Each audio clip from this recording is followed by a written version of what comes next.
Vamos dar início, né, nossa live dessa noite,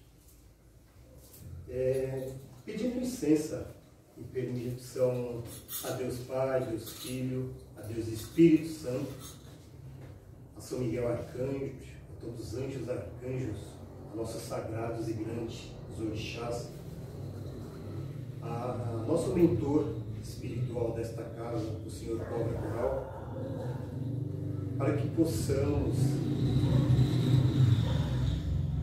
iniciar essa live com muitas bênçãos, com muita energia, com muita luz, com muita alegria, com muito amor, união e fraternidade.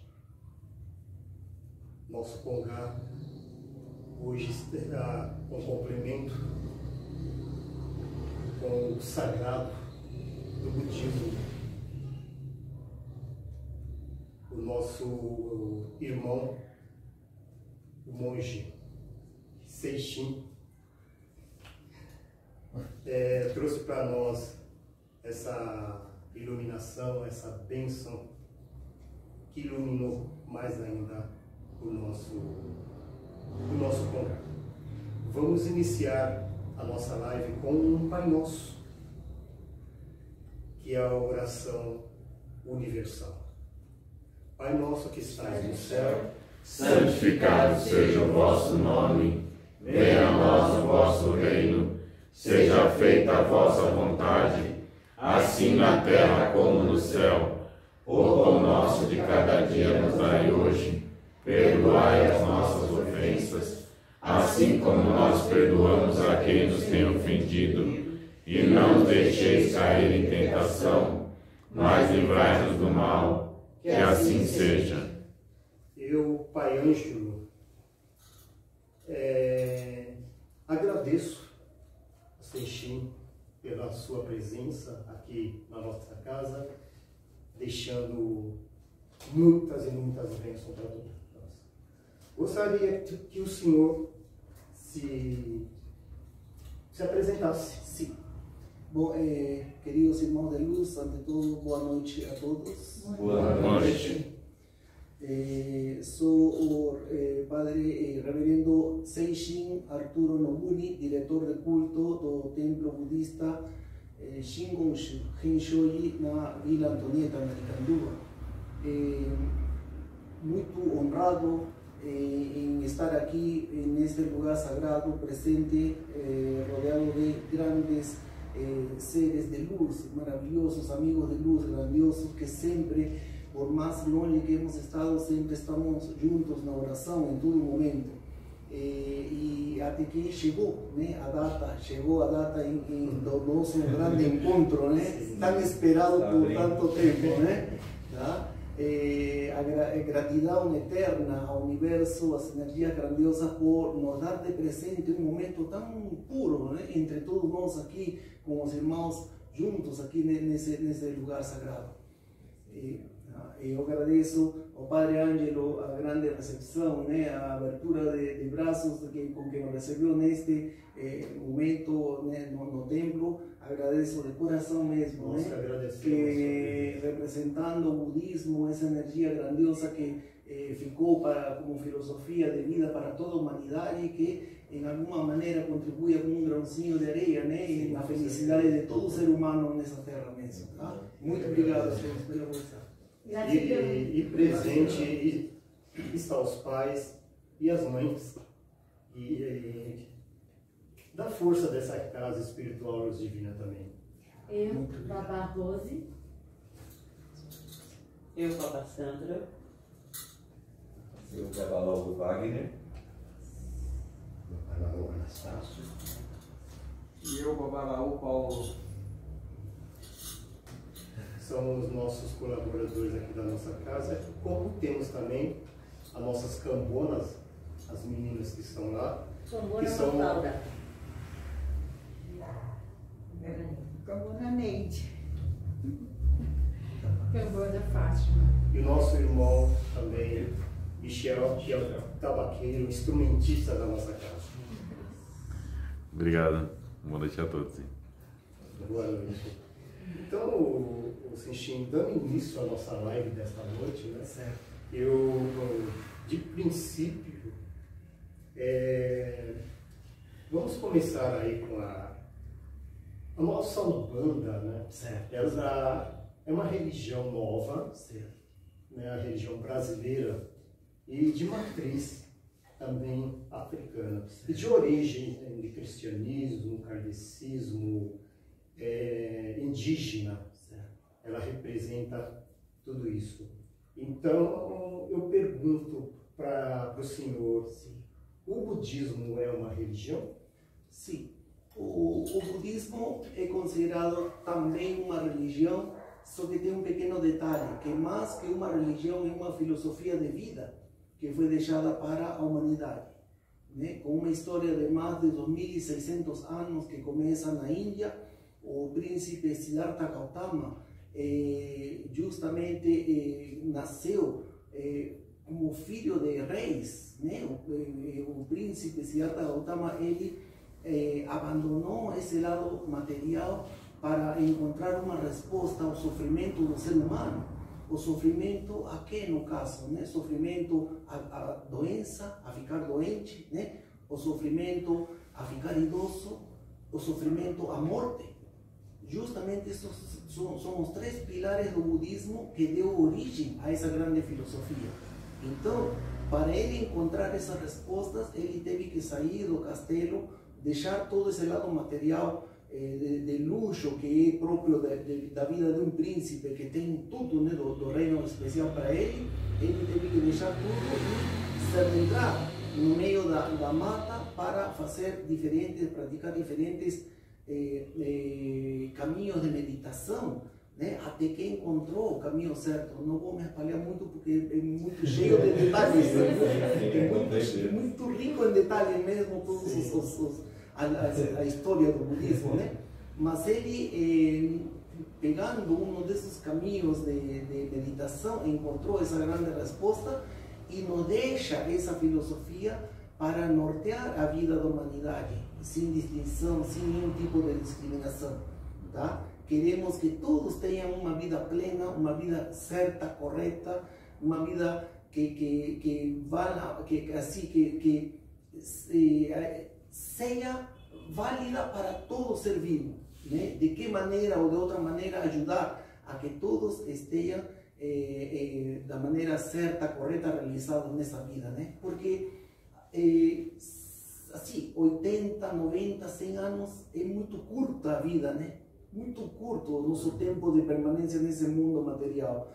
Mas estamos justamente com essa filosofia expandindo em todos os idiomas do mundo para que nesse tempo curto de vida que nós temos, que consigamos fazer o nosso melhor em prol da humanidade, né? Sim, sim. Tudo bem? Então, Vou fazer uma pergunta. Seixinho, a Umbanda é uma cultua muito os santos, que tem ali a junção com a Igreja Católica, cultua os nossos grandes orixás, que nossos orixás eles são representantes da força da natureza, cada um representa uma força da natureza. Também os anjos. E, apesar de termos todas essas forças, essas energias, essa, digamos assim, divindade, a nossa religião, a nossa Umbanda, ela é monoteísta, ou seja, acredita apenas, né, em um Criador Supremo, Zambi, Olorum. Certo. E budismo. Sim. O budismo, ele é uma religião monoteísta ou é uma religião politeísta? Sim. Eu queria, em primeiro lugar, antes de entrar nesse tema, né, é muito bom explicar, para deixar bem claro, de que quando falamos de budismo, falamos de religiões muito antigas, antes do catolicismo, 600 anos antes do catolicismo ainda, né? Então, para nós dizer Deus é uma honra, é muito sagrado para nós dizer Deus, né? Só que o conceito que nós temos de Deus é muito mais amplo, muito mais grandioso, porque acreditamos de que aquele Deus, aquele sagrado, né, que está em cada um de nós. Né? Por exemplo, por isso que falo, né, para entender o budismo temos que nos remontar ainda 600 anos antes do catolicismo para entender esse conteúdo da palavra Deus, que é grandioso, é maravilhoso, eu respeito. Né? Em um momento da minha vida eu fui batizado pela Igreja Católica também e encontrei o budismo justamente com um outro conceito muito antigo e profundo, onde o Deus não está só nas alturas, o Deus está dentro de cada um de nós. Né? Então esse seria assim o conceito que o budismo tem do sagrado, né? Do sagrado que está dentro de cada um de nós, né? Explicado já em palavras mais fáceis, né? Falamos de que o verdadeiro Buda é a mente pura do ser humano, entendeu? Né? Então muitos jovens perguntam, né, qual que é o verdadeiro Buda, monge, né? É aquele dourado, é o de madeira, é o branco, né? É o de pedra. Qual que é o verdadeiro Buda, né? O verdadeiro Buda, na verdade, é a mente pura que está na pessoa. Tá? Tudo bem? Desculpe, né? Dentro já do lado religioso do budismo, porque estávamos falando da filosofia grandiosa, que é mais que a religião ainda, a filosofia, né? Dentro já do lado religioso, existem também as divindades protetoras. O Buda se apresenta de diferentes divindades, são emanações de uma energia grandiosa que se apresenta de diferentes divindades protetoras. Temos o Buda do fogo, né? Temos o Buda Jizo Bosatsu, né? Que protege as crianças, os que não nasceram por diferentes motivos. O Buda que é o protetor da natureza, dos viajantes, né?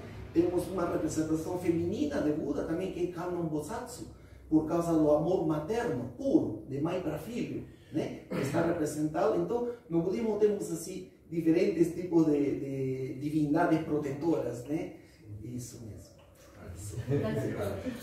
Nossa, é muito bom. Eu fiquei até pensando no sincretismo, como se torna amplo. Sim.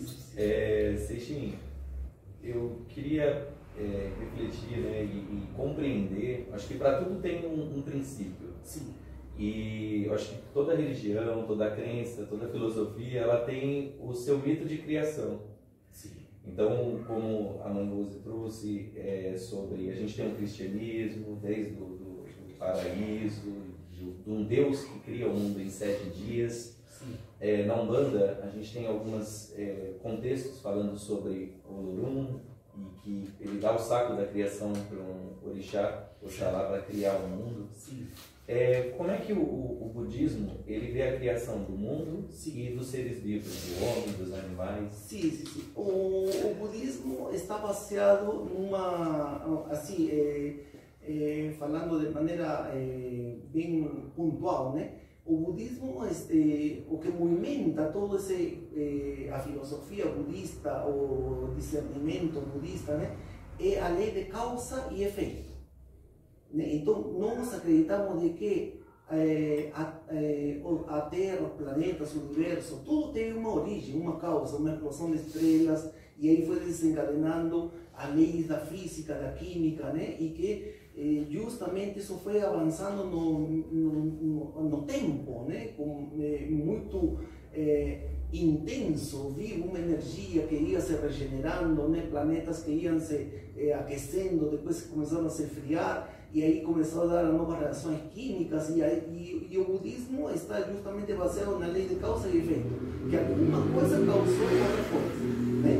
Então nós a teoria da evolução, por exemplo, né? Como foi evoluindo, como foi se adaptando o ser humano para diferentes lugares, climas diferentes, né? Então tudo isso tem um contexto muito interessante movimentado por causa da lei de causa e efeito mesmo, né?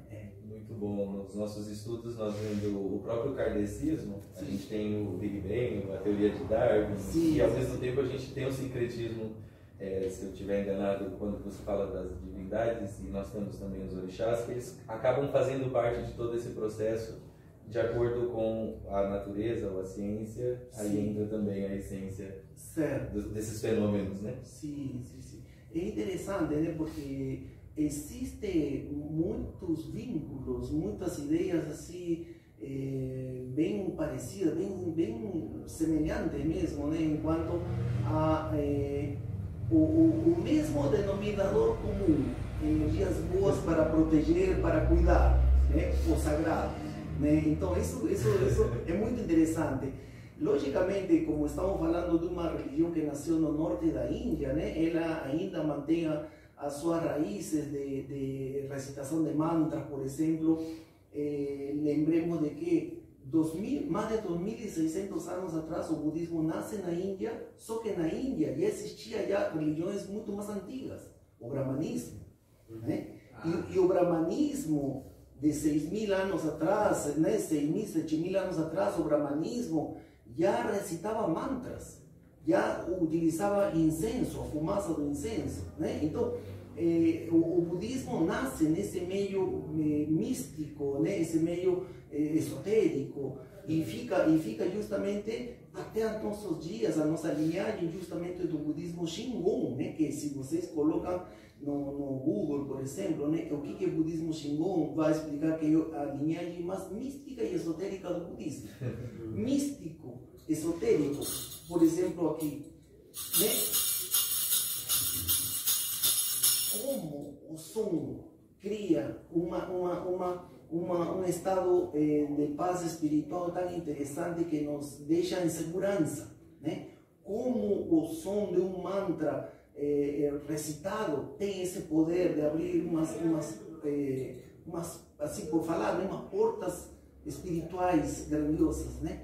Então, no budismo existe muito essa parte de que por exemplo, se eu estou movimentando isso, é porque meu braço está atuando, né? Então sempre a lei de causa e efeito, né? Que está em tudo, né? Interessante essa parte. Muito bom, obrigado. Imagina. Sim. Pois não. Nós temos unificação de Deus. Sim. Alguma divindade que são grandes orixás, sim, que representam na natureza. Certo. Quais são as suas divindades no budismo? Sim, nossas divindades, por exemplo, temos o Buda do Fogo, que se os senhores veem a imagem em idioma japonês, se falou de Fudo-myo, né, o nome dele, né, Fudo-myo. Ele se apresenta com uma espada na mão direita e com uma corda aqui na mão esquerda.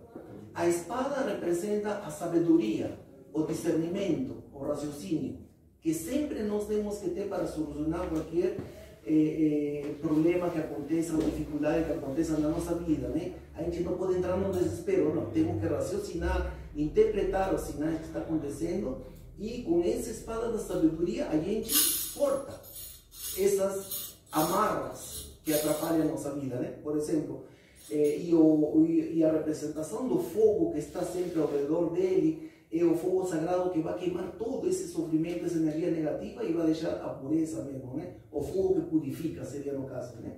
Tá? Isso é uma das divindades do budismo. Depois temos a outra divindade, por exemplo, que é Jizo Bosatsu, né? O protetor da natureza, o protetor das crianças que nasceram com alguma dificuldade ou que faleceram, né? E também é considerado como protetor dos viajantes, né? Que está fora da sua casa. Eu morei muitos anos no Japão, né?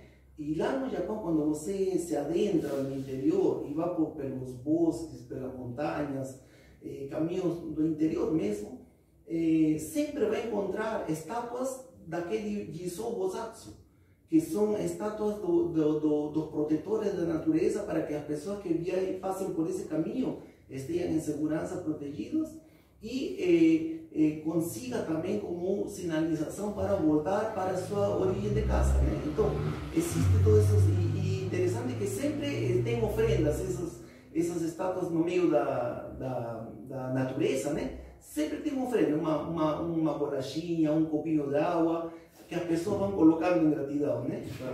Tá? Então, é interessante, não é? Então, essa parte que acho que é muito afim, né? Tem muita afinidade com as religiões daqui do Brasil, né? E assim, meus amigos, inúmeras divindades, né? O Buda da medicina é muito interessante. O Buda da medicina, quando entramos nessa pandemia, que nem a ciência sabia o que era o coronavírus, né? Nem os médicos no começo sabiam que método utilizar para essa pandemia desconhecida, né? Então, o Buda, que se apresenta como Buda da medicina, é muito interessante, porque ele aparece com um pote da medicina aqui na mão esquerda, né? Um pote da medicina aqui na mão esquerda e com a mão direita assim, em essa posição, né? O que significa? Que ele está com o remédio aqui. E essa mão direita significa, é muito forte, desculpe aumentar um pouquinho o volume da voz, tá? Mas significa assim, sem medo. Pronto.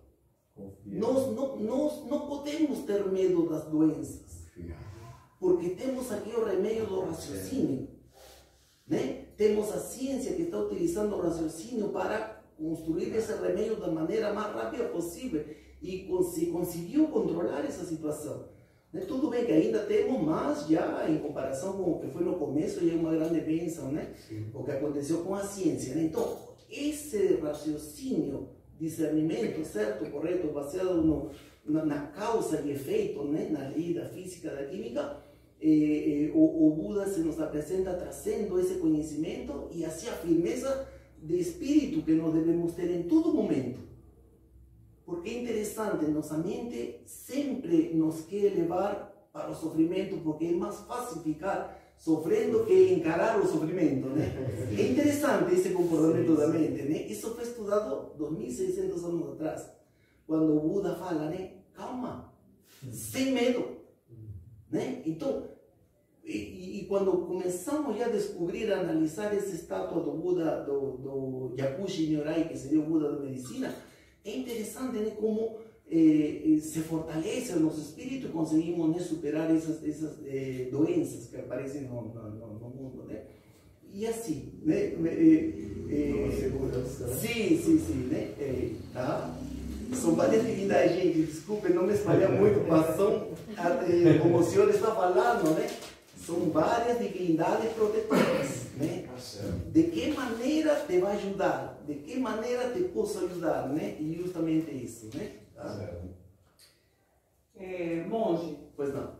A Umbanda tem vários vertentes. Certo. Como a Umbanda branca, esotérica, sim, e o candomblé. Certo. E a Umbanda traz o seu princípio e o seu fundamento. Certo. Que seja a caridade, o amor e a evolução. Sim. A minha pergunta: se o budismo tem vertente, e quais são os princípios e os fundamentos? Sim, tudo bem. Inicialmente, o budismo, como eu expliquei, né, nasce mais de 2600 anos atrás, na cidade de Lumbini, na Índia, né, que nasce aí o príncipe Siddhartha Gautama, que ia se iluminar depois. E depois que ele começa a falar da grande filosofia, começam a nascer as vertentes. Se começa a, de repente, um conhecimento era melhor para aquele momento, naquele grupo de monges, né? De repente, uma outra oração era melhor para esse grupo de monges. E assim, dependendo do que estava acontecendo em cada sociedade, o budismo ia se ramificando, né? E até agora sigue se ramificando para ver de que maneira ele vai se adaptar ao meio onde está presente mesmo, né? Por exemplo, agora estou falando em idioma português aqui no Brasil de budismo, né? Agora temos monges que falam todos os idiomas do mundo, em cada país onde estão, falando o mesmo tema, né? Só que já traduzido. Agora, no caso do ideal, né, do conteúdo do budismo, justamente nos traz esse espírito de interrelacionamento para fazer entender a pessoa, né, de que temos que deixar o medo para trás, nos encontrar e ver que nos nossos caminhos são paralelos, que estamos aqui para fazer uma missão sagrada de ajudar o próximo, né? Que estamos aqui não assim, não para egoístamente ver por mim, acabou, não, é para ver o que nós vamos fazer pelas pessoas, no seu idioma, respeitando suas costumes, né? E de que maneira o budismo sigue fluindo para que não exista esse medo ou desconhecido, não. Porque, na verdade, por isso que falamos de que mais que religião é filosofia, porque ensina que a pessoa é sagrada em primeiro lugar, né? E quando a pessoa se descobre mesmo, né? Se encontra com essa luz grandiosa que está por natureza dentro da pessoa, então pronto, aí começa já a grande energia de luz acontecer, né? No amigo daquela pessoa, na vizinhança, né? No bairro, na cidade, no país, e assim vamos mudando todos os países mesmo, né? Ensinando-nos essa filosofia de vida a fazer o nosso melhor pelo próximo mesmo, né?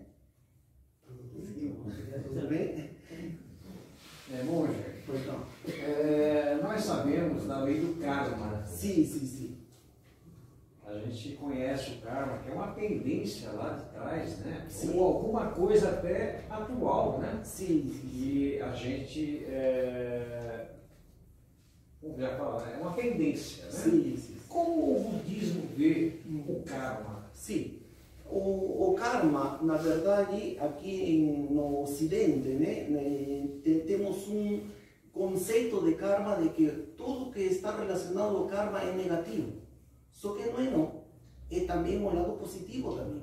As nossas boas ações é um karma bom, né? As nossas ações ruins é o karma negativo.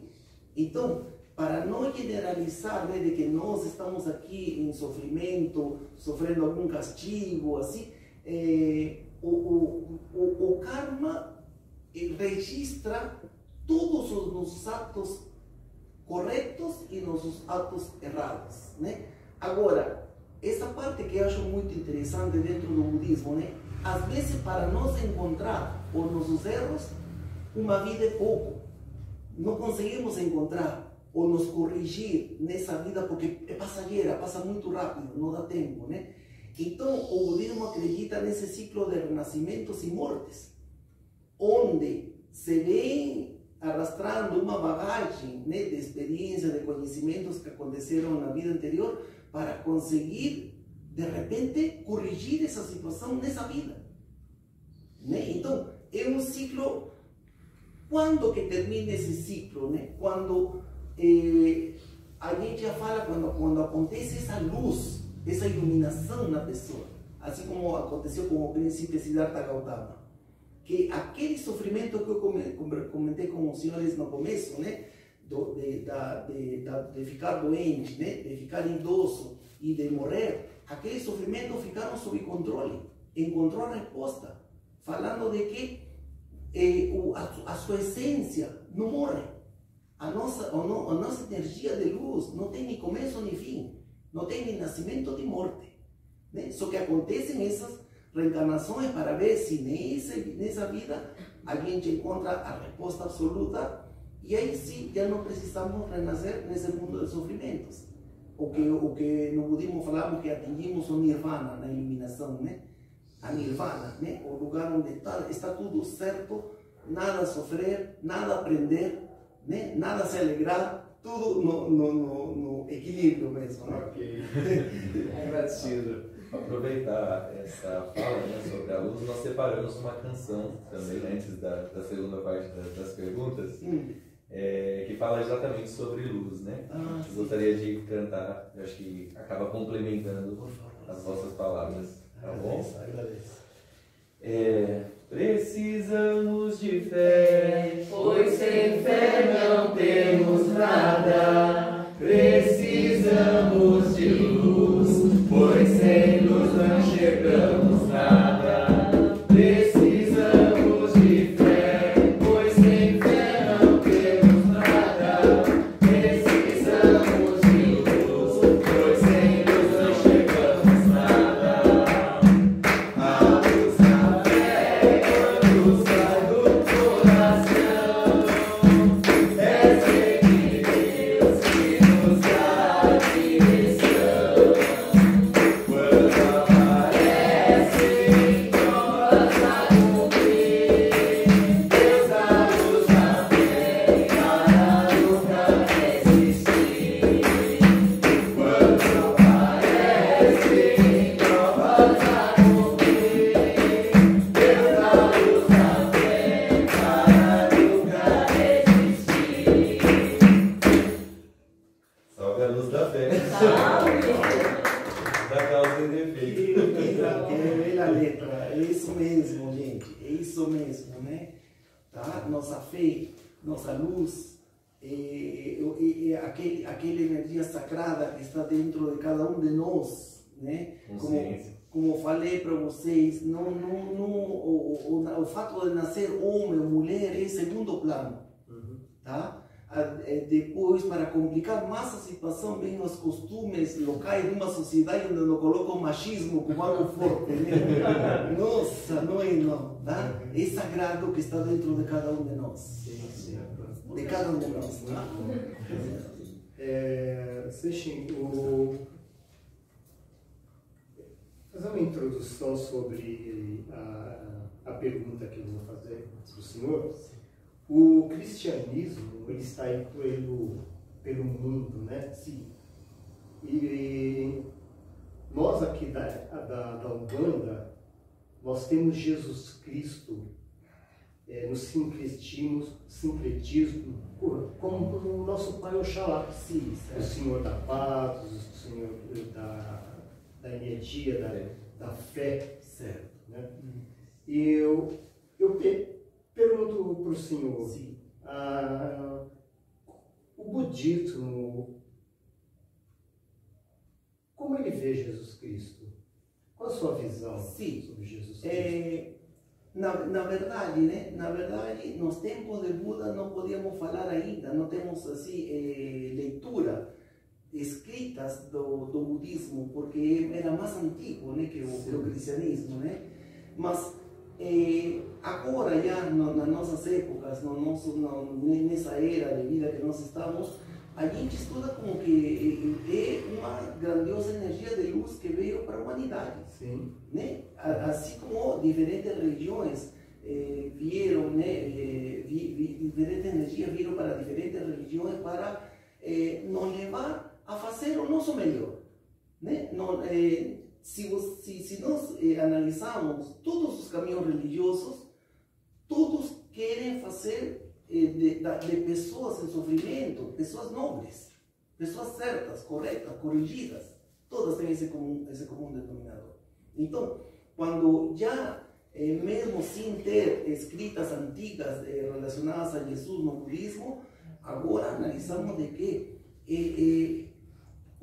veio com os conceitos, né? Quando nasce Jesus, quando começa já a ser falado do lado do catolicismo, como está estruturado, tudo, nós conseguimos fazer exatamente as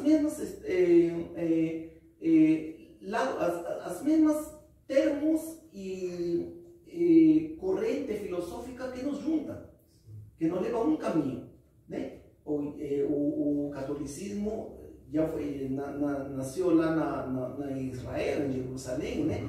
E foi estruturado para essa cultura desse povo de lá de Israel. O budismo já vinha, como falei, muitos anos mais atrás, e também influenciado pela cultura, tanto é assim que o brahmanismo entrou no meio também para influenciar nessa cultura indiana, né? E assim, entendemos de que foram grandes energias de luz que vieram para orientar a humanidade nos seus primórdios, né? Nos seus primórdios, né?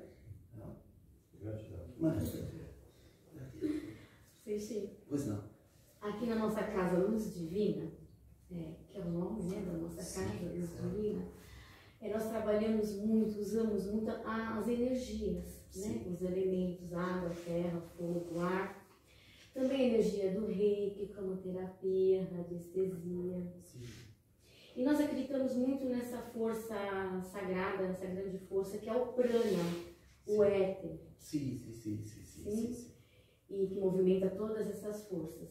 E no caso, no budismo, como vocês veem essa energia prana e éter? Sim. E se vocês a utilizam, de que forma o budismo utiliza essas forças?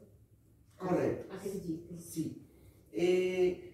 Quando estava explicando do Buda universal, né, do universo tudo, representado no som da letra A, como começamos, né?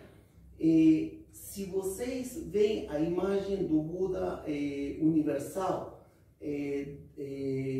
representado no budismo Shingon, você vai encontrar que o Buda universal está com esse dedo indicador nessa posição e essa mão direita está envolvendo esse dedo que está aqui, e o Buda universal se nos apresenta nessa posição de mãos, né? Porque dependendo da representação desse Buda, aí vem diferentes representações. O Buda que está com a mão no chão, que seria o Shakyamuni, o Buda da luz. Então, cada Buda tem diferentes representações de mãos, né?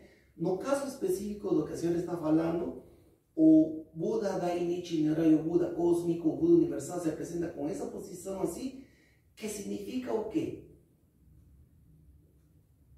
A terra, a água, o vento, o fogo, e aqui o universo, tudo, gente. Não escapa nada, tudo. Então, quando esses 5 elementos da natureza estão justamente nós aqui representados por esse indicador e envolvendo o ser humano numa unidade só com o universo. Entendeu? Então, a partir desse raciocínio, toda essa energia que está representada nessa posição de mãos, né, na energia do som do mantra, do som da letra A, que representa esse Buda universal, esse universo tudo, né? Então nós o colocamos em prática, por exemplo, para fazer uma experiência muito curta e profunda com todos os que nos estão assistindo também. Vamos recitar a letra A em um estado bem, em um tom bem grave e longo. Todos juntos vão me ajudar. Eu vou começar e vamos começar, né? Pode ficar tranquilo nessa posição.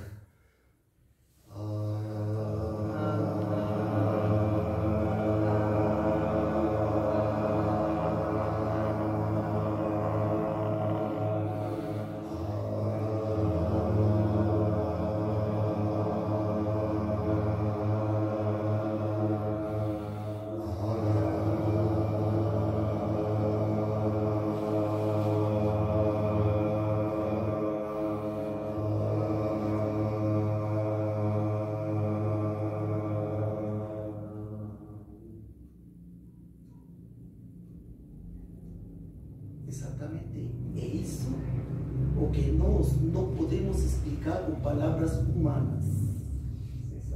Exatamente isso é o que nós não podemos, não conseguimos, não temos palavras nos idiomas do mundo para explicar. A sensação. Por isso que o Dalai Lama nos explica bem claro. A melhor explicação do mantra é a recitação. Quando você recitar, e isso é a energia que a senhora está falando. É a energia de luz que supera todo tipo de empecilhos da nossa mente, emaranhamentos de sofrimento que nossa mente cria. Ela dissipa tudo. Lembra quando eu falei dos pratos? por que eu trouxe os pratos aqui, dissipa tudo, acabou, não tem mais, entendeu? Então, esse é o grande poder do mantra. E como, com uma experiência curtíssima que nós fizemos aqui, fazemos acontecer aquele momento sagrado. No budismo Shingon, no budismo que é a linhagem mais mística e esotérica do budismo, né? No budismo Shingon, é ensinado para nós, de que é dado para nós 3 joias, que seria o nosso corpo, a nossa fala e a nossa mente. Quando nós colocamos o nosso corpo em posição, a nossa fala, o som do mantra, e a nossa mente em equilíbrio, focado no som do mantra, nesse momento você vira um Buda, um ser de luz, grandioso. Nada te atinge, nada te atrapalha, porque você está, a mente, o espírito de você nesse momento se junta com esse universo, tudo que estou explicando aqui na mão. Né? Então, essa parte é tão grandiosa que quando nós, por exemplo, estamos com alguma dor ou para baixo, a senhora falando do reiki, né? Nós utilizamos exatamente esse poder que é dado para nós na nossa mão e no conhecimento e no som. Estavam com uma dor aqui, pronto, começamos assim. Já era, já foi, passou. Só que a mente, ela quer seguir ainda dói. A mente não quer sair, a mente quer ficar ainda doente, né? Não, já foi, acabou, já era. Então esse é o desafio, né, do budismo, né? Esse é o desafio do budismo, que está a ferramenta com a pessoa e que se a pessoa utiliza da maneira certa, correta, tudo estará certo mesmo. E se os senhores investigam, pesquisam diretamente o que o Buda teve que passar naquele momento em que ele sentou em meditação embaixo daquela árvore no norte da Índia, quando vocês pesquisam aquele momento em que ele tentava meditar para conseguir essa iluminação, a briga forte foi com a própria mente dele, por justamente criar essas sensações de sofrimento, que a mente não quer sair do sofrimento, a mente quer ficar sofrendo. Só que aí que ele começou a controlar essa situação errada, né, da nossa mente humana, e ele conseguiu controlar essa situação. E foi aí que começou já a abrir o caminho para a iluminação. Que a iluminação seria assim, o certo, o correto, o aprendizado que veio de vez. É diferente daquela luz. Não. Eu entendi, já sei. Tanto é assim que os monges explicam na leitura do budismo antigo que aquele momento da iluminação foi rápido, foi assim, um piscar de olho, um flash. Né? É o que acontece com nós no nosso dia a dia, quando encontramos a solução de um problema. Nossa, já sei como é que é. Olha, isso, exatamente, esse é o poder da nossa mente. Somos luzes, né? Exatamente. Ele falou, se eu conseguir, você consiga. Ele falou isso daí. Seixin, eu posso interromper e até complementar com a minha pergunta? Por favor. Quando você fala desse flash, acho que é tomada de consciência, né, estar aberto e as percepções, e acho que complemento com o que eu gostaria de perguntar, que é sobre, a gente ouve falar muito de demônios, maus espíritos, os espíritos obsessores. Como é que seria a visão do budismo frente a essa negatividade? Sim. E como que ele enxerga? Quem seriam os demônios no budismo? Sim. Voltando um pouquinho a nossa conversa que estava tendo, nesse momento em que ele medita, está sentado embaixo da árvore na madrugada, e ele começa a lutar justamente com esses demônios. Ele começa assim, o demônio se apresentava de diferentes maneiras para ele, para amedrontar ele, né, para que não vá para frente no raciocínio. Então, na cultura indiana, Mara é o nome do lado escuro, né, do medo, do terror, do pânico, né? Então, ele se apresentava de diferentes maneiras. Inúmeras representações para distrair ele do foco. E ele começou a entender de que, vamos supor, aquelas moças que se apresentavam dançando para ele dessa maneira bem sensual, era distração. E aí ele começou a tirar. Conseguiu tirar. Aqueles medos, diferentes representações das energias negativas que se apresentavam, ele começava a bloquear. E nessa prática de estar bloqueando esse lado negativo da nossa mente, ele conseguiu entender que ele tinha o controle da situação. Que não eram as energias negativas que iam controlar ele. Ele começou a assumir já. E aí pegou firme, destruindo todo tipo de medo que se apresentava naquele momento da meditação dele. Até que se apresenta já o próprio Mara na frente dele, se apresenta no mesmo formato do corpo dele, igualzinho, como se estivesse vendo num espelho. Querendo criar confusão nele. A própria sombra. Falando, você não é você, eu sou você.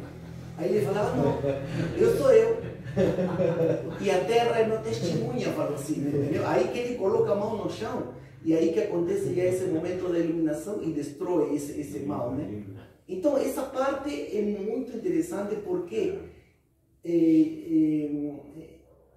se brigamos em algum momento na nossa vida, é fácil. É simplesmente não nos encontrar mais e tudo estará solucionado, né? Já não veio mais a pessoa que eu briguei, está tudo certo, vai, cada um do seu caminho, acabou. Né? Só que, nesse momento, como é que eu faço com o inimigo que chega, que levo dentro de mim? Consciência. A consciência, que 24 horas por dia está me perturbando. Essa a gente não monte pode. De demôniozinho. Monte. Essa a gente não pode. Não, esse não dá para desviar o caminho. Esse demônio, por exemplo, não me permite que eu entre num quarto escuro, por exemplo, ou que eu saia a passear de madrugada na escuridão. O medo, né? Toma conta desse momento. Então, isso que justamente deu a origem ao budismo, em que ele nos demonstra com esse fato de que a gente sente medo porque a gente está permitindo. A gente está abrindo espaço para essa energia negativa. Né? Vamos supor, assim, falando já na nossa época, com um português assim, direto, claro, né? Vamos supor que exista essa energia negativa. Tá, a gente respeita, pede permissão e não aceitamos. Entendeu? Então, porque nós temos já um caminho definido, que não tem cabimento para desperdiçar nosso tempo pensando em esse tipo de energia que só está aí para atrapalhar, né? Porque se trouxesse alguma coisa boa, tudo bem, né? Mas não. Só nós, né? Não temos que alimentar. Né? Não, não temos que alimentar. Na luz, né? Temos que acreditar em nós, né? Caminhar na luz. Por isso que fala, acredita na luz que está dentro de você, fala, né? Bem claro, fala, né? Gente, tem que me importar, porque senão eu sei, não bato. Gratidão também por responder. Pois não. Seu monge, quando nós fizemos a visita no seu templo, Sim. Num dos seus mantras, Sim. nós observamos a palavra Saravá. Sim. Sim. Gostaríamos de saber qual é o significado e quem você está saudando com a palavra Saravá. Sim. É interessante, né? Que se juntam, né, esses sons, né, na nossa vida, né? Bom, eu posso falar do lado do budismo de que essa palavra faz parte de um canto religioso que eu acabei de entoar aqui também, né? Percebendo, né? Tá? E que esse canto religioso ele provém do idioma indiano e que todas as palavras que estão contidas nesse canto religioso são palavras grandiosas de luz, nos ensinando de que nós somos um só com o universo grandioso e que tudo que foi escrito, incluso o Saravá, nessa parte, indica a grandiosidade da luz que está em você que está junto com o universo. Né? Então, essa parte é muito interessante porque, como falei para os senhores, né? Dessa maneira, a grande filosofia nos ensina, nos educa primeiro a nos encontrar com a nossa luz, que cada um de nós temos, né? Colocar em prática, vivenciar, experimentar, assim como acabamos de fazer essa experiência do mantra agora, e sentir que algo grandioso está mesmo. Né? Então, depois já vem o lado religioso, trazendo os cantos religiosos, complementando, né? Mas, em primeiro lugar, o ser humano, a pessoa tem que se descobrir, em primeiro lugar, como sagrado mesmo. Para conseguir entender aquele saravá que nós entoamos no canto religioso. Agora eu vou fazer a pergunta para vocês. E na Umbanda, o que significa saravá? Posso responder? Sim. Então, nós cultuamos tempo atrás o saravá. Certo. E hoje a gente Com o mantra salves. mudamos o manto salve. Certo. Mas o saravá, se eu estiver errado, irmãos, vocês me corrigem. Que é tanto tempo que a gente não fala no saravá, né? Sim. Mas está guardado. Mas lembramos. A raiz, né? A raiz. Não tem... O saravá a gente está saudando os nossos grandes orixás. Ah, sim, entendi. Às vezes uma palavra, até conversando com o senhor, de repente o senhor falar qualquer coisa para mim, uma pergunta, e eu falar com o senhor, saravá. Sim, Entendi. Também, axé. Está ligado também à luz, né? Certo. É uma saudação de reverência, de respeito, de... Uma reverência de respeito, né? Sim. Legal. Então, o saravá, para nós, significa. Certo. Saravá do senhor.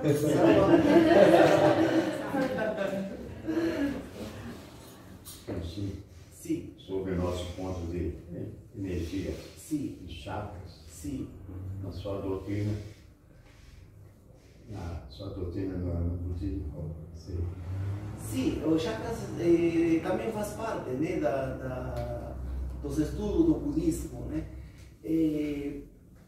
No meu caso, né, eu posso falar das experiências que eu tive, né, desde que entrei nesse mundo budista, né? O estudo dos chakras é bem extenso, muito complexo, né? E destina-se a ter um espírito muito grandioso, muito aberto para conseguir mexer com essas energias. Dedica muito tempo lá no Japão, né? Eu não tive já esse tempo de me aprofundar por esse lado, mas por que assim também decidi já vir para o Brasil rápido, né? Porque quando a gente recebe o conceito de que somos um só no universo e que nossa energia, na sua essência, no seu início é luz, justamente nesse momento estamos deixando todo o nosso melhor de nós para conseguir estar bem, para conseguir ajudar o próximo, né? Aí depois já vem os estudos específicos dos chakras, a ordem que tem, né? Mas nós já recebemos já os estudos de que, independentemente do que esteja acontecendo, quando nós começamos a recitar, entoando os mantras, as orações, para nós está tudo certo mesmo, tudo solucionado mesmo, né? Tá? Isso mesmo. Monge, estamos deixando só uma atrás da outra, mas eu queria que o senhor me orientasse de que maneira a gente pode se livrar desse karma, essa pessoa que está perturbada, que ela está em desequilíbrio, ela está totalmente desorientada. Como podemos ajudá-la? Correto. Uma das, assim, a maior mensagem que o monge Kobo Daishi, que nasceu no Japão e foi estudar o budismo na China, o budismo esotérico, e trouxe o conteúdo completo do budismo Shingon para o Japão, né? A frase mais importante que ele sempre divulgava entre todos os seus discípulos era a seguinte. Ele falava assim: todos podem se iluminar neste corpo, nesta vida. Nessa frase curta, ele nos deixa esse grande legado que vinha de lá da Índia, onde nós somos os únicos que podemos corrigir essa situação de assumir controle acima do nosso lado escuro do pensamento, acima do lado errado do pensamento. Quando você mesmo, por isso que o ser humano tem essa capacidade mesmo de se iluminar, quando entende de que, se, como o Buda ensina, né? Se eu comi neste prato, como posso ficar de braços cruzados esperando que esse prato se limpe sozinho por um milagre? Nós pegamos esse prato, levamos para a pia, lavamos certinho tudo e trazemos sequinho, brilhando na nossa frente. O que foi tudo isso? A atitude que nós tomamos. Sim. Então, a pessoa que está nesse estado é a pessoa que tem que tomar a atitude de querer sair desse estado. Isso tá dentro dela e ela não sabe trabalhar. É interessante. Exatamente, é isso aí. Por isso que o Buda sempre fala, né? Acredita na luz que está dentro de você. Acredita na sua própria luz. Então, quando a pessoa começa a querer dar esse passo na sua vida, aí que acontece essa grande iluminação que nós estamos falando assim rápido. Só que a pessoa tem que entrar nesse conflito, a pessoa. Assim como o Buda entrou nesse conflito de querer lutar contra esse lado de energias negativas e controlar a situação, a pessoa tem que passar por esse estado profundo. Um autoanálise muito profundo. Ele tem que querer. Não, muito profundo. Não tem outra. Não tem monge, não tem pai, não tem mãe, não tem amigo, não tem padre, não tem ninguém. Não tem, é a pessoa. Tem que ser ele mesmo. Porque sabe que nossa cultura nos deixa sempre dependendo de terceiros. Alguém vai fazer isso por mim. Alguém vai fazer o favor. Alguém vai fazer o milagre. Só que eu não quero me mexer, porque alguém vai fazer. Entendeu? Sim. Então, é completamente ao contrário. Qual é que vai ser minha atitude para eu mesmo conseguir controlar esse sofrimento que está acontecendo na minha vida? Sim, posso viajar? Eu vi me veio uma imagem agora pensando quando a gente pensa nos conflitos na sombra, né? Sim. Então, à noite, acho que passar por essa noite é identificar cada estrelinha, porque eu acho que para chegar no sol e no outro dia você precisa vencer a noite, né? Sim, com certeza. Então acho que para chegar na iluminação, acho que a gente precisa de acender várias luzinhas para chegar na luz maior. Sim, porque... Que seria o sol. Exatamente. Porque nós temos que ter o conceito da energia negativa, né? Quando você começa a entender esse conceito de energia negativa e como influencia na sua vida, porque você já despertou e está enxergando de que está atuando na sua vida porque você está permitindo, você está abrindo uma brecha, você está aceitando. Então esse momento é muito interessante porque você consegue pensar no momento, não, calma, não quero sofrer mais, não quero mais, acabou, raciocínio, sabe? Mente correta, né? Discernimento correto. Então você começa a utilizar a sua lógica de pensamento para ser feliz já, para agora. Independentemente se estiver acontecendo um câncer, estiver na UTI, internado, com dores fortes. Não, você tem que passar por essa situação e você vai superar essa situação. Então a gente se libera dessa dor, desse sofrimento. Como é, né? Interessante, né? Muitas vezes encontramos assim nessa experiência de monge, né? Pessoas que ficam com medo da morte. Não quero morrer, não quero morrer, em pânico, né? Calma, faltou entender nessa vida dessa pessoa que o sagrado estava dentro dela e que poderia ter levado uma vida certa, correta e desencarnar tranquilo, em paz. E disso que se trata as religiões. Elas querem que nós encontremos esse caminho, cada um do seu jeito, cada um nas suas cores, cada um nos seus temperos, né? Mas encontrar o caminho de fazer as coisas certas, corretas e conseguir construir o karma certo, correto. Desapego. E esse desapego, desculpe, esse desapego é doloroso às vezes. Muito, né? Magoa muito. Então a gente quer ficar aí amarrado a esse sofrimento, porque é melhor ficar assim. Só que a pessoa não enxerga na frente que, desapegando, pode encontrar a verdadeira felicidade. Né? Como fala, detrás do medo está a felicidade, está ali. É só deixar o medo de lado, está ali. Só que olha como nossa mente, aquele karma, né, que estamos conversando com o senhor, nos amarra, não quer deixar enxergar mais para frente. A mente mente. A mente. E exatamente esse foi o grande desafio que o Buda nos deixa como exemplo, né, para desapegar. Chega, acabou e vamos recomeçar. E um desapego, uma boa noite de sono para chegar no sol do dia seguinte. Acho que já começam os desapegos, ou as mudanças na escola, né, de transição de fase, amizades, as perdas. É muito intenso, sabe? Esse desapego, esse conceito é muito intenso continuamente na nossa vida. Porque as armadilhas, né, que a nossa mente cria para nos amarrar muito sutilmente, viu? Muito sutilmente. Um pouquinho só, né? Nossa, perceber isso. Nossa, de você perceber isso já passou muita coisa, já sabe, né? Está ali, está escondido aí o sofrimento. O que você não pode dar é essa abertura para avançar. Exatamente.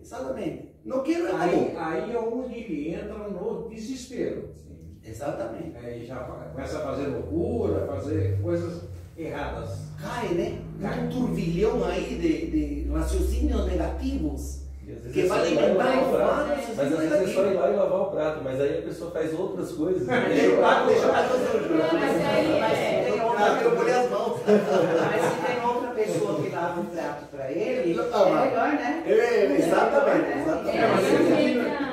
Mas ele continua com a tendência dele. Ele não pode lavar o prato, ficar é a obrigação dele. Aí mal acostuma. É onde está a lei da associação, de né? maneira nenhuma. Imagina, foi muito bom. Para a gente encerrar a bateria de perguntas, uma última pergunta, pegando esse gancho, né? Sim. Dessa última, nós vemos o budismo, né, como uma grande iluminação. Sim. Né? O budismo tem essa iluminação que ilumina o mundo, vamos colocar assim. Sim. Pergunto para você, Sachin, como você vê a Umbanda? Sim, tudo bem. Energia grandiosa, maravilhosa, fluindo para a costume desse povo daqui no Brasil. Sim. Né? A costume do povo africano.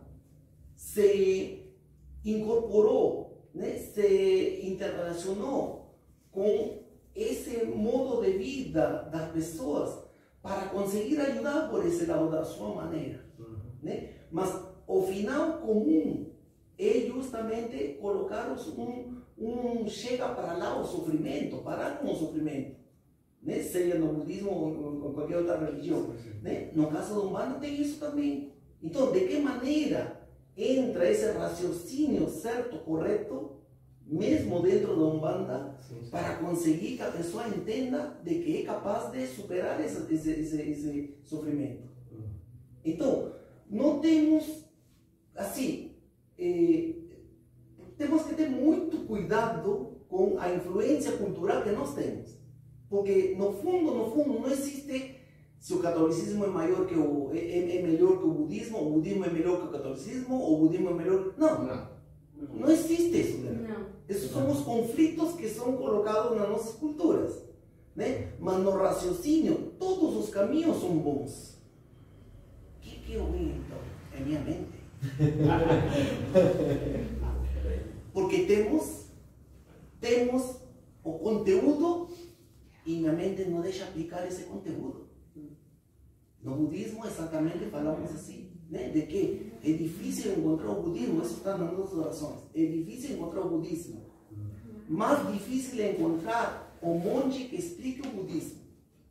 E mais difícil que isso é aplicar o budismo.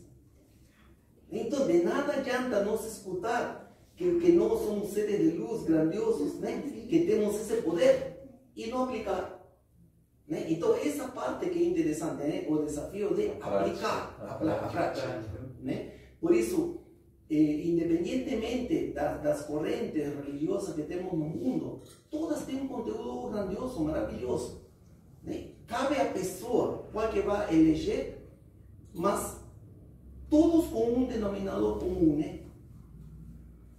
Discernimento correto dentro da religião, para conseguir dar esse passo para frente mesmo da maneira correta.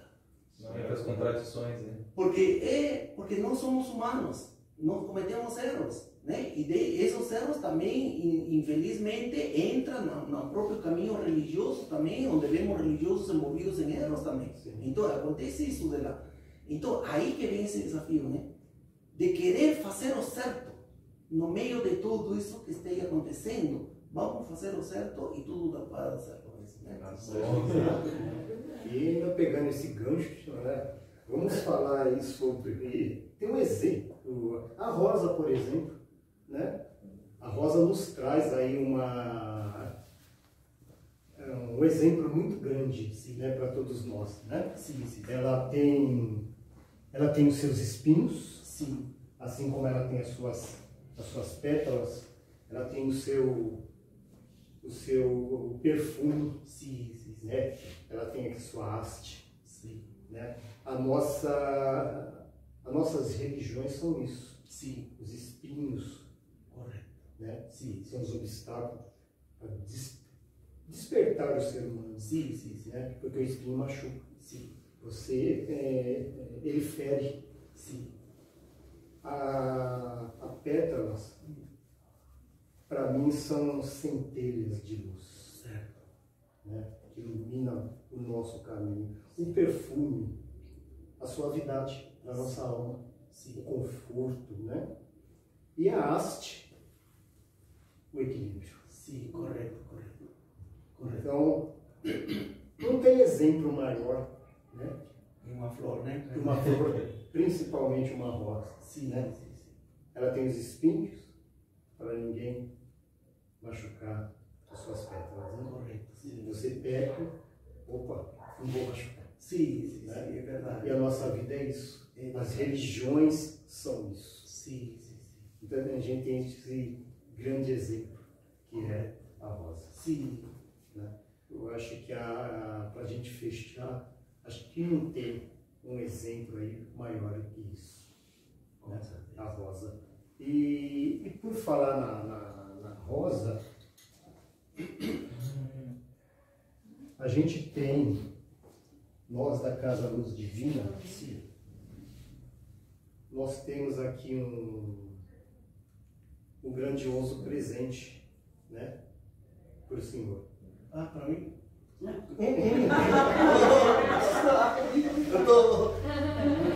O cristal, a drusa, né? Essas drusas, ela representa iluminação da humanidade. E nós utilizamos muito o cristal aqui na nossa casa. É a grande pureza, né? O nosso mentor espiritual desde a fundação da nossa casa, ele tem o cristal, que representa a energia, a luz, a iluminação, a fraternidade. E essas drusas aqui, ela representa a fraternidade, certo? Aqui da nossa casa.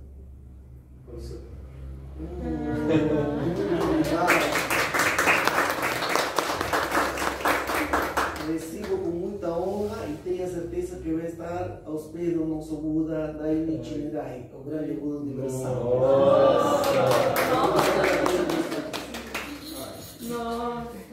Ele já chegou, não veio só, veio nos trazendo a força maior. Ele chegou, não veio só, veio trazendo a força maior. Hoje já chegou, hoje eles fecham, não veio só, veio trazendo a força maior. Hoje já chegou, hoje eles fecham, não veio só, veio trazendo a força maior. Hoje já chegou, não veio só, veio trazendo a força maior. Hoje já chegou, não veio só, veio trazendo a força maior. Hoje já chegou, hoje sexto, não veio só, veio trazendo a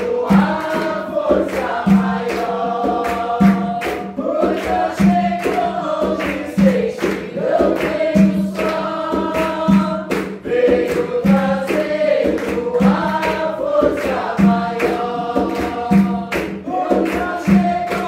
hoje sexto, não veio só, veio trazendo a força maior.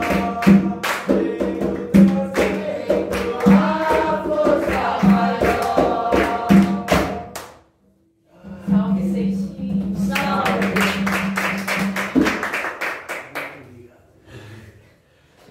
Recebo com grande emoção o carinho dos senhores representado aqui nessa pedra. Me faz remontar também as minhas origens. Eu sou peruano de nascimento.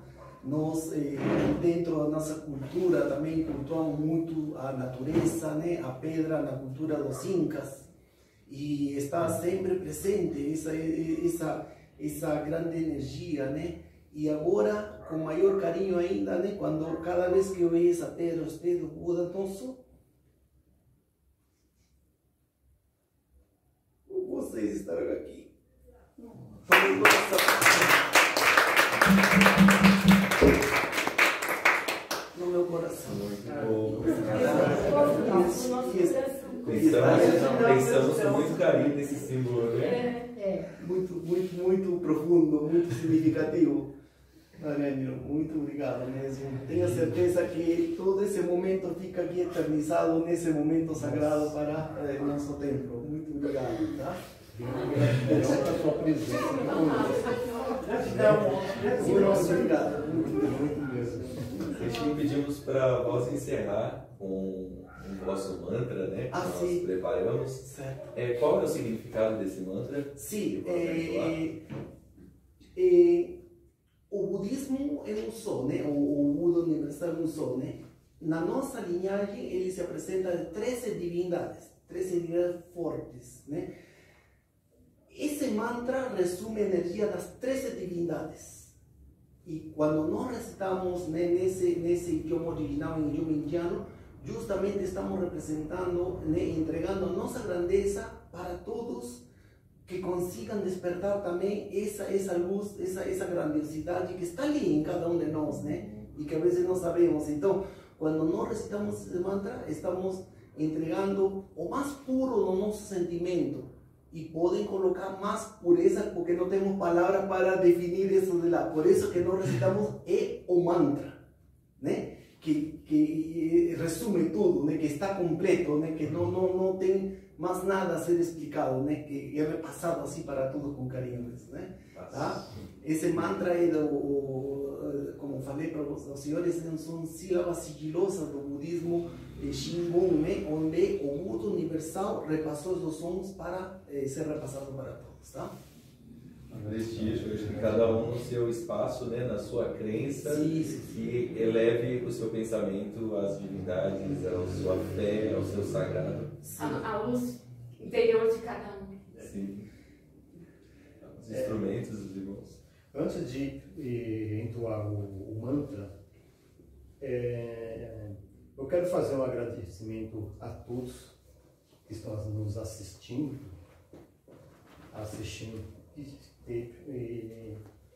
iluminou aqui a nossa casa, iluminou o nosso congá. Agradeço os pais, agradeço as mães, agradeço as cambonas, agradeço o nosso percussionista. E gratidão, gratidão e gratidão.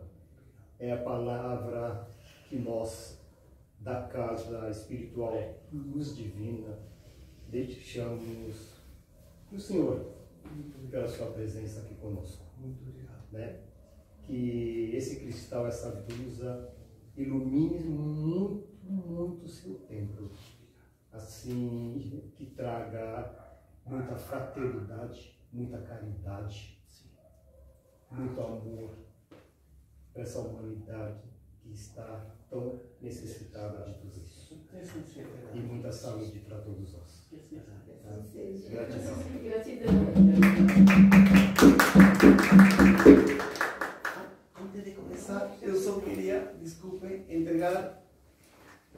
recebi um presente tão bonito hoje que a minha gratidão que tenho aos senhores, né, vai ficar... vai ficar representado neste livro. Nossa. Que aqui está aquele Buda universal, a imagem do Buda universal, que eu estava explicando para os senhores de que ele está com a mão nessa posição. Sim, né? Está aqui o Buda universal. E a oração que eu recitei no momento de fazer o ritual, né, que é o Sutra do Coração, este livro foi escrito pelo meu professor lá no Japão, exclusivamente falando, explicando, né, do conteúdo do Sutra do Coração. Eu acabei de recitar em idioma japonês, né, quando comecei a recitar, né, frente aqui ao altar, né,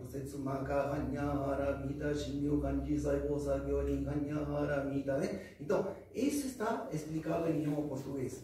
Agora, né, para a pessoa que está longe assistindo também, posso explicar já para as novas gerações que é assim, de uma maneira bem interessante para que entendam o que é o Sutra do Coração. O ser humano enviou um veículo em Marte. Ele programou tudo até o pulso e até o circuito ele consegue fazendo a controle remoto tudo e está conseguindo fazer tudo, né? Por quê? Foi estudado todos os detalhes dessa vida em Marte, como seria o comportamento desse veículo. O Sutra do Coração justamente mostra para nós a profundidade da nossa vida. Como é que é a nossa vida? Como que se nós fôssemos vindo de outra esfera que nos prepara para encarar aqui essa vida. Como é que funciona? O que é vazio? O que é, o que não é? Então, o Sutra do Coração, quando vocês leem esse livro, vocês vão ter já um outro conceito já mais profundo, né, da complexidade da nossa vida. Só que toda essa complexidade fica sob nosso controle, na fé e na oração. Que tudo está certo, tudo está correto e agora já entendemos melhor essa situação, tá? Então, com muito carinho, recebam todos, né? Me perdoe se faltam exemplares, tá? Mas trouxe uns poucos livros para entregar nas mãos do Padre Ângelo aqui para que seja repassado a todos. Gratidão.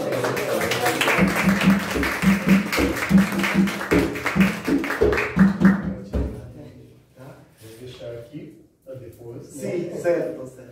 Então, as próximas pode pegar o vosso chocalho. Tá.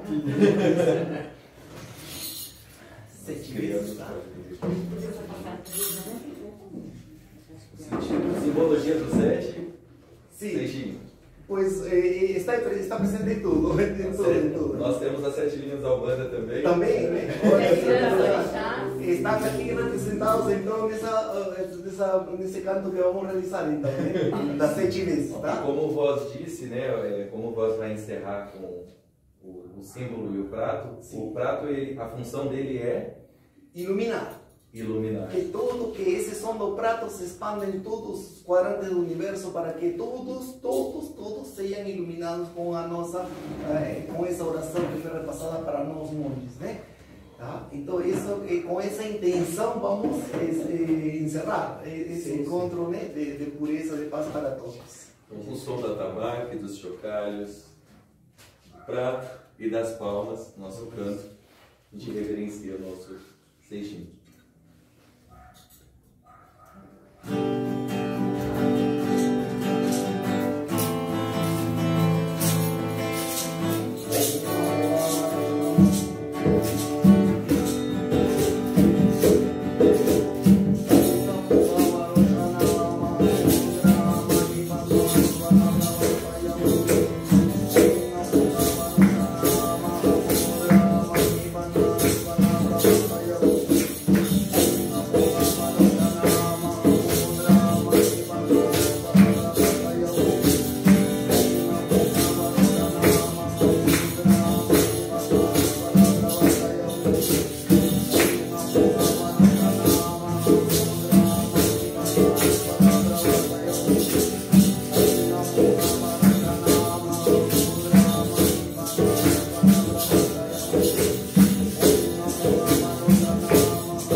Salve!